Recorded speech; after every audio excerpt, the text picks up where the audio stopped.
मुश्किल कुशा, हम अपनी सारी जरूरतों का पूरा करने वाला और जिंदगी और मौत का मालिक, इज्जत जिल्लत का मालिक, नफा नुकसान का मालिक, सेहत और बीमारी का वही जिम्मेदार, समझे।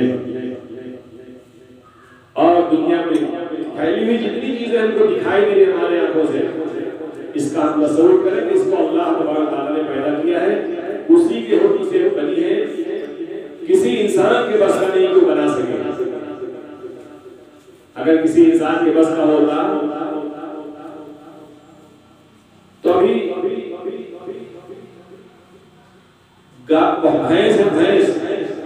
भैंस से हमको दूध मिलता नहीं मिलता, और भैंस के काटने के बाद दूध मिलता है नहीं होता। तो भैंस के अंदर दूध किसने डाला? अल्लाह ने डाला, अल्लाह के हुक्म से उसके अंदर दूध आया।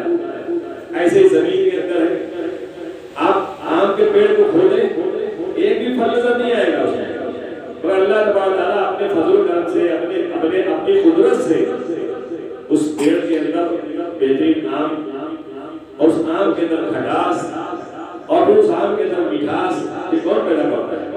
अल्लाह पैदा करता है। हम छोटे थे, माँ के पेट में थे, वहां को कौन रोटी पहुंचाता था? अल्लाह पहुंचाता था। माँ के पेट से बाहर दुनिया के पेट में वो आ गए, तो हमको कौन रोजी दे रहा है? अल्लाह दे रहा है। हालांकि दूध पिलाती है माँ, कमाई करके लाता है बाप, ये सब जरिया है, इनको अल्लाह ने जरिया बनाया है। आदमी दिन भर कमाए, पैसा ही न पाए, माँ के थन है, माँ के थन में दूध ना आए तो बच्चे को नहीं सकता है, नहीं सकता है। मगर अल्लाह तबारक तआला अपने हुक्म से सब कुछ कर रहा है। एक ही हो ला इलाहा इल्लल्लाह, दूसरा जो है मोहम्मद रसूलुल्लाह। मोहम्मद रसूलुल्लाह का मतलब ये हुआ कि हमारे रात के आका जनाब रसूलुल्लाह सल्लल्लाहु अलैहि वसल्लम दुनिया में तशरीफ लाए। आपने जो तरीका जिंदगी गुजारने का बताया है, उसी जिंदगी के उसी तरीके के अंदर 100% कामयाबी है। दीगर जितने भी तरीके हैं सब नाकामी वाले हैं, नाकामी की तरफ ले जाने वाले हैं, नाकाम करने वाले हैं, और वो तरीके जहन्नम में ले जाने वाले हैं। अगर हमारे आपके आका जनाब रसूलुल्लाह सल्लल्लाहु अलैहि वसल्लम का जो महबूब तरीका है, वो तरीका हमको जन्नत में भी ले जाएगा, दुनिया में भी कामयाब करेगा, और कब्र के अंदर भी कामयाब करेगा, और हशर में भी कामयाब करेगा, जन्नत में भी वही ले जाएगा और जहन्नम से हो जाएगा। इसलिए जो ला इलाहा इल्लल्लाह है, मोहम्मद रसूलुल्लाह, इन दो जुज़ का इकरार दिल से होना चाहिए, यकीन इसका दिल के अंदर होना चाहिए। और इसका यकीन दिल के अंदर कब बैठेगा? हमारे दिल के अंदर मखलूक का यकीन पैदा है, हमारे दिल के अंदर मखलूक का यकीन है, खालिक का यकीन नहीं। मखलूक का यकीन है, काम नहीं करेंगे तो हमको पैसे नहीं मिलेंगे, खेती नहीं करेंगे तो हमको गल्ला नहीं मिलेगा, नौकरी नहीं करेंगे तो हमको जो है मोटी रकम नहीं मिलेगी, वोट नहीं मांगेंगे तो हमको होता नहीं मिलेगा, काम नहीं करेंगे तो हमको वोट नहीं देंगे। इन सब चीजों का जो यकीन है, पढ़ाई का यकीन, ये सारी चीजें यकीन है, ये यकीन दिल के अंदर भरा हुआ है। ये सारी चीजें मखलूक है, क्या है? मखलूक है। मखलूक का यकीन दिल के अंदर भरा हुआ है, और खालिक का यकीन दिल में नहीं है। इस कलमे ला इलाहा इल्लल्लाह मोहम्मद रसूलुल्लाह के दिल के इकरार के खालिक का यकीन दिल में जम जाए। और खालिक का यकीन दिल में कब आएगा? जब तक मखलूक का यकीन दिल से नहीं निकाला जाएगा, उस वक्त तक खालिक का यकीन दिल के अंदर नहीं आ सकता। खालिक का यकीन दिल के अंदर नहीं आ सकता। जो हम ज़बान से कहते हैं अल्लाह करते हैं, अल्लाह देते हैं, अल्लाह पैदा करते हैं, अल्लाह के हाथ में मौत, अल्लाह के हाथ में इज्जत, अल्लाह के हाथ में जिल्लत, अल्लाह के हाथ में कामयाबी, अल्लाह के हाथ में नाकामी, ये चीज जो है ये दिल के अंदर कब बैठेगी? तो मखलूक का यकीन निकल जाएगा। इसीलिए मखलूक के यकीन को निकालने के लिए सबसे पहले हमें इस्लामी तालीमात के अंदर आना पड़ेगा। कहाँ इस्लामी तालीमात के अंदर आना पड़ेगा। बड़े बुजुर्ग हैं, उनको जो है दीनी हलकों में जमना पड़ेगा, दीनी हलकों में आना पड़ेगा, दीनी हलकों के अंदर बैठ करके अपने ईमान की को सही करना, अपने ईमान को सीखना, अमाल को सीखना, नमाज पर क्या सवाब है, नमाज पर क्या नमाज पढ़ने पर क्या पकड़ है, और ये इसके अंदर कितने फराइज हैं, कितने वाजिबात हैं, कितने मुस्तहिबात हैं, ये सारी चीजें इन मजलिस ईमानी हलकों में सीखना पड़ेगा। और हमारे जो नौजवान हैं, नौनिहाल हैं, छोटे छोटे, उन्हें सबसे पहले दीनी तालीम में सिखानी है, दीनी तालीम दिलानी है, मदारिस इस्लामिया के अंदर उनका दाखिला कराना है। सबसे पहले ला इलाहा इल्लल्लाह मुहम्मद रसूलुल्लाह सिखाना है, अल्लाह अकबर सिखाना है कि अल्लाह बड़े हैं, बाप नहीं बड़े, माँ नहीं बड़ी, कायनात की फैली हुई चीजें नहीं बड़ी, अल्लाह बड़े हैं। ये चीज बच्चों को कहाँ मिलेगा? मदारिस इस्लामिया के अंदर, मदारिस इस्लामिया के अंदर अपने मुअल्लिम, अपने मुदर्रिस, अपने मास्टर के निगरानी में रह करके सीखेंगे तो फिर इस कलमे का मतलब भी मालूम हो जाएगा, इसके माने भी पता हो जाएगा, इसके तकालों का भी हो जाएगा। जब तक इसके अल्फाज, माने, मतालिब, तकाले नहीं समझ में आएंगे, उस वक्त तक हमें नहीं समझ में आएगा कि हम मुसलमान हैं तो क्यों हैं, हम मुसलमान हैं तो क्यों हैं, कैसे मुसलमान। इसलिए अल्लाह ने जो हमको दुनिया में भेजा है वो बेकार नहीं भेजा है। कुरान साफ तौर से कहता है कि हमने तुमको दुनिया में बेकार नहीं, फुजूल नहीं भेजा है कि कब शब लगाओ, जिंदगी जाए जैसे कहा उसे गुजारो, इसलिए भेजा, बल्कि तुमको दुनिया में भेजा है जिंदगी बनाने के लिए, आखिरत के एतबार से संवारने के लिए। जिंदगी बनेगी आखिरत में, यानी दुनिया में बनेगी। क्यों बनेगी? कि मरने के बाद एक बार हम सुभान अल्लाह नहीं कह सकते हैं? किसी को देखा कि मर गया सुभान अल्लाह अल्हम्दुलिल्लाह अल्लाहु अकबर कह रहा? नहीं। तो जब मरने के बाद हम एक बार सुभान अल्लाह नहीं कह सकेंगे, हम इस बात के मोहताज हो जाएंगे। तो जब अल्लाह ने हमें जिंदगी दी है जिसमें हम बोल रहे हैं, हंस रहे हैं, चल फिर रहे हैं, बातें कर रहे हैं, तो इस जिंदगी के अंदर हम क्यों ना आमाल से अपने को मुज़य्यन कर ले, अल्लाह के अहकामात से अपने को मुज़य्यन कर ले। और अल्लाह के अहकामात क्या है? सबसे पहला हुक्म अल्लाह ने नमाज का दिया। किसका दिया है? नमाज का दिया। हाँ, हमारी एक वक्त की नमाज अदा न होने पावे, 5 वक्त की नमाज तो हर हाल में इंशाअल्लाह पढ़नी है। क्यों? इसलिए कि अल्लाह ताला ने फर्ज फरमाई है। इस्लाम की बुनियाद 5 चीजों पर है। कितनी चीजों पर है? 5 चीजों पर इस्लाम की बुनियाद है। इसमें पहली चीज ईमान है, दूसरी नमाज है, ईमान के फौरन बाद नमाज है। और नमाज जानते क्या है? नमाज उम्मुल अमाल है, तमाम अमलों की मां है। अगर नमाज जिंदा हो गई तो तमाम अमाल हमारे अंदर जिंदा हो जाएंगे और तमाम किस्म की लबों बेहुदा बातों से बच जाएंगे, जिसके बारे में कुरान कह रहा है। साफ ऐलान कुरान कर रहा है। क्या कह रहा है? कि इन्ना सलात तन्हा अनिल फाहशाई व मुनकर, कि बेशक नमाज तमाम बुरी बातों से रोकती है। तुम जब नमाज में पाबंद होंगे तो इंशाअल्लाह बुरी हरकत से, बुरी बातों से दूर रहेंगे।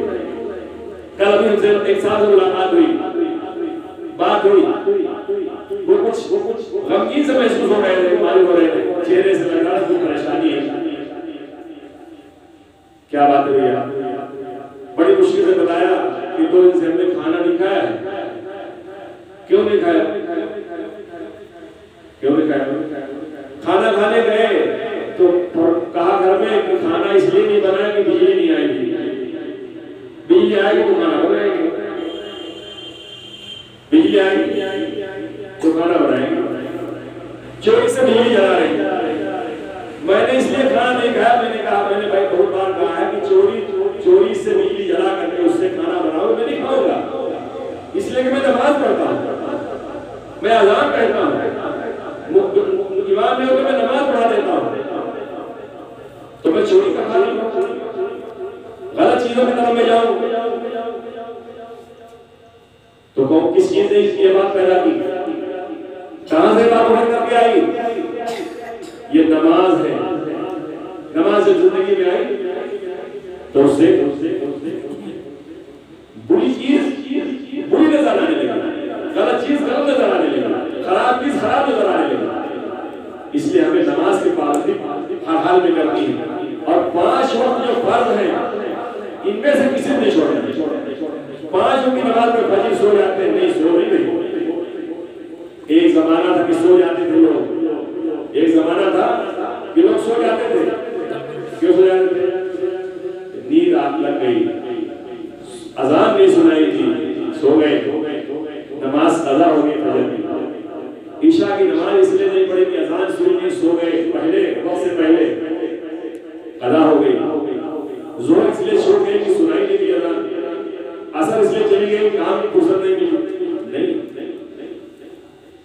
अब ये चीज नहीं, अजानें होती हैं बावाज बुलंद, रात को सोने के लिए आले हैं, उसके लिए है आले की नहीं, मोबाइल है, आदमी उससे लगा लिया टाइम, रख लिया सराहने, सो गया।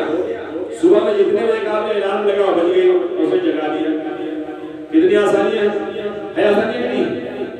इसलिए अब ये हम कहें कि हम इसलिए नमाज नहीं पढ़ सके, इसलिए नमाज नहीं पढ़ी, तो जाहिर सी बात है कि हमारी कमजोरी है, फिर ईमान की कमजोरी की बुनियाद मानी जाएगी।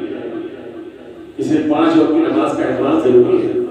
और ये इतनी जरूरी चीज है इसलिए कि नमाज के जरिए से सारे मसाइल हल होने। क्या फरमाया? किसने 5 वक्त की नमाज एहतमाम से पढ़ी? एहतमाम का मतलब क्या हुआ? एहतमाम का मतलब क्या हुआ? एहतमाम का मतलब ये होता है कि अजान हुई ना, अल्लाहु अकबर, इमाम को मुअज्जिन ने कहा और हमने अपना काम छोड़ दिया, नमाज की तैयारी में शुरू कर दी। इसका नाम है इमाम। इमाम ने कहा अल्लाहु अकबर, तो हमने भी अल्लाह को कह के नियत मान ली। इमाम की आमीन खत्म, हमने इमाम का वाला तालीम खत्म, उन्होंने आमीन कही, हमने भी आमीन कही। ये हुआ है, ये है। और इसकी कोशिश करें किसी तरीके से हम जल्दी पहुंच जाए ताकि हमारी तकबीर का फौत हो, सुन्नत में लगा हो। सुन्नत में भी बहुत बड़ा सवाब है, ऐसी बात नहीं कि सुन्नत का सवाब नहीं। हुजूर अकरम सल्लल्लाहु अलैहि वसल्लम साहब ने फरमाया है सहाबी ने, या रसूलुल्लाह सल्लल्लाहु अलैहि वसल्लम, अक्सर मेरी सुन्नत छूट जाया करती है, क्या करूं? का सुन्नत पढ़ो। अक्सर मेरी सुन्नत छूट जाया कि नहीं, सुन्नत पढ़ो, फजर की सुन्नत पढ़ो। अक्सर मेरी फजर की सुन्नत छूटे, नहीं, सुन्नत की असर फजर की सुन्नत पढ़ो। दुनिया में जो कुछ है इससे कहीं ज्यादा मुझे पसंदीदा कि तुम 2 रकात फजर पढ़ो, सुन्नत। इतनी कीमती जिसको हम छोड़ देते हैं, क्या चलो छोड़ो, फल तो मिल ही जाएगी। इतनी कीमती चीज को छोड़ देंगे तो जब ईमान आएगा, नमाज आएगी, ईमान और अमल को हम कायम हो जाएंगे। ईमान और अमल हमारे अंदर पैदा हो जाएगा। और जब ईमान और अमल पैदा हो गए, फिर ज़कात जो फर्ज है किस पर? जो साहिब निसाब हो, देना आसान हो जाएगा। आज तो ज़कात देना मुश्किल है, जिसको हम खा भी नहीं सकते, हमारे लिए हराम है, उसको देना मुश्किल समझते हैं। क्यों समझते हैं मुश्किल? कम हो जाएगा माल। हालांकि ज़कात देने से माल कम नहीं होता, ज़कात देने से माल की हिफाजत होती है, अपने माल की हिफाजत होती है, हमारा माल पाक हो जाता है, उस माल को हम रख सकते हैं, उस माल को रख सकते हैं, माल हमारा पाक हो जाता है, माल हमारा चोरों से और बाहों से महफूज हो जाता है और अल्लाह बरकत देते हैं। खुदा की कसम, मैं कभी इसका तजुर्बा करूंगा कि आप पर आपकी तिजारत है और तिजारत करते करते साल गुजर गया, आपके माल पर आपने 10,000 ज़कात निकाली। मैं कसम खा के अल्लाह की कह रहा हूँ इसमें बड़े रसूल से कि अगले साल इंशाअल्लाह आप 20 और 25,000 निकालेंगे। माल बढ़ता है, ज़कात निकालने से, ज़कात देने से माल घटता नहीं। हज है, हज फल उसी पर है जो साहिब निसाब हो, जिसके पास सफर का पैसा हो और घर में जरूरत के लिए पैसे रखते हैं, घर के अखराजात पूरे हो गए उससे सफर पड़ जाए। क्या फरमाया? जो हज करेगा गनी हो जाएगा, जो हज करेगा गनी हो जाएगा। समझ बात आती है? 4 लाख रुपया खर्च के बाद आदमी गनी हो जाएगा? अरे फकीर हो जाएगा। मगर आकाए नामदार ताजदार मदीना मोहम्मद नबी सल्लल्लाहु अलैहि वसल्लम का फरमाया हुआ है, आपने फरमाया है, तो जिसको यकीन है कि हमारे आका ने सही फरमाया तो उसके लिए आसान भी है और गनी भी हो जाएगा इंशाअल्लाह। और जो तसज्जुब में वो फकीर हो जाएगा, उसका ईमान ही सही नहीं है।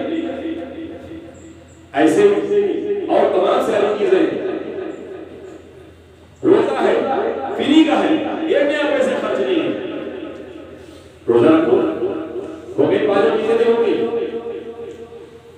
ये बुनियादी चीजें हैं।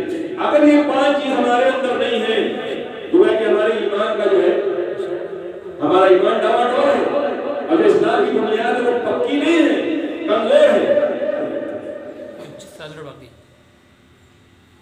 जो इस्लाम की बुनियाद है वो कमजोर है, सही तरीके से पिलर हमारे ऊपर नहीं उठे हुए, अब उस पर जो छत डाली जाएगी वो भी जाएगी, कमजोर हो जाएगी। तो जो बात लेकर के चलेंगे कमजोर की गिरेगी। इसलिए भाई ये सारी चीजें हमें करनी है। हम ईमान, हमारा जब ईमान है अल्लाह उसके रसूल का, तो हमें इन 5 बुनियादों पर अमल करना है इंशाअल्लाह। क्यों वो करना है कि मर के जाना, मरने के बाद हमें अल्लाह के सामने खड़ा होकर इसका हिसाब किताब देना है। और इसकी मंजिल पहले कब्र से शुरू होती है। हर एक को मरना है, अमीर हो, गरीब हो, पढ़ा लिखा हो, जाहिल हो, फकीर हो, ओहदेदार हो, गैर ओहदेदार हो, मर्द हो, औरत हो, बच्चा हो, बच्ची, हर एक को, जितने जानदार हैं, कुल्लु नफ्सिन ज़ाइक़तुल मौत, जितने जानदार हर एक को मरना है। मरने के बाद उस रब के सामने पेश होना है जिसको हमने अल्लाह माना है, रब माना है, उसके आगे पेश होना है। और इस जिंदगी का, यहाँ की जिंदगी का, जहाँ मैं कह रहा हूँ यहाँ बना लो, तो इसी का हमें वहाँ हिसाब देना है। और फिर कब्र की मंजिल आसान हो जाएगी, हमारे बन जाएगा। जब बन जाएंगे तो हमारी जिंदगी कब्र की आसान होगी, उस रात को बिजली तरह पार हो जाओगे। हिसाब किताब के जो है दाहिने हाथ में हमारा नामा दिया जाएगा और जन्नत में बेहिसाब किताब दाखिल कर दिया जाएगा, जहन्नम से बचा लिया जाएगा। बहुत बचना ही चाहता है, बस हम अपनी जिंदगी को दुनिया कमाने में और इन सब तमाम सारी चीजों में लगा रहे हैं। हम अपना मकसद बना लिए, जबकि दुनिया छूट जाने वाली, कभी हाथ नहीं लगेगी। चाहे जितना कमा के रख दो, बैंक में रख दो, लेकर कोई नहीं जाएगा, सब कहीं छूट जाएगा, खाली हाथ जाना है। तो ऐसी चीजों पर क्या मेहनत करनी है जो हमारे हाथ में लगे। एक बार सुभान अल्लाह कहना, ये हमेशा जमा हो जाएगा। सुलेमान अलैहिस्सलाम एक मरतबा जा रहे थे तख्त पर, हवा में उड़ते हुए, एक आदमी पर गुजर हुआ, उसने कहा सुभान अल्लाह, अल्लाह पाक ने कैसे सुलेमान अलैहिस्सलाम को हुकूमत दी, पूरी दुनिया में ऊपर, पूरी दुनिया की चीजों पर, सारी चीजों पर हुक्म दिया, तख्त नीचे उतरा। उस आदमी से कहा क्या कहा था आपने, बताइए भाई। कहा मैंने कुछ नहीं कहा, मैंने ये कहा सुभान अल्लाह, क्या सुलेमान अलैहिस्सलाम को हुकूमत दे रखी है अल्लाह ने। कहा एक बार मोमिन का एक बार सुभान अल्लाह कहना, मोमिन का एक बार सुभान अल्लाह कहना सुलेमान बिन दाऊद की सारी सल्तनत से ज्यादा कीमती है, सारी सल्तनत से ज्यादा कीमती है। इसलिए भाई हमको जो अल्लाह ने जिंदगी दी है, इसको गनीमत समझते हुए, इसको, इस जिंदगी को हम आखिरत के बाद, आखिरत की कमाई के लिए सर्व कर दें कि हमारी आखिरत बन जाए। सहाबा इकराम को सर कटाना, बीवियों को बेवा करना, बच्चों को यतीम करना और माल का छोड़ देना, बाजार का छोड़ देना, कुर्बान कर देना, माल का लुटा देना, गरीबों की और मिस्कीनों की हमदर्दी व्यक्त करना, उनके लिए क्यों आसान था? उनके लिए इसलिए आसान था कि उनके सामने आखिरत थी। असल आखिरत है, असल दुनिया नहीं है जिसके पीछे हम पड़ रहे हैं। इसलिए फरमाया अल्लाह के रसूल सल्लल्लाहु अलैहि वसल्लम ने कि दुनिया उसका घर है, इसका आखिरत में घर नहीं, और दुनिया उसका उसका माल है जिसका आखिरत में माल नहीं, और दुनिया वो जमा करता है जिसको अकल नहीं। हमको अकल नहीं है, अकल होगी तो उसके पीछे न दौड़ते, छूटने वाली चीज होती है, दौड़ते उसके लिए जो हमेशा भागते रहने वाले। इसलिए भाई कोशिश करो, हिम्मत करो, इरादे करो कि इंशाअल्लाह आज से 5 वक्त की नमाज का एहतमाम करेंगे और अपने ईमान और अमाल को सीखेंगे। अपने बच्चों को सबसे पहले दीनी मदारिस भेज करके ईमान उसको सिखाएंगे, कुरान सिखाएंगे, सही चीज सिखाएंगे, ताकि अल्लाह हमारी दुनिया आखिरत दोनों बना दे। अल्लाह हमको आपको सबको तौफीक दे।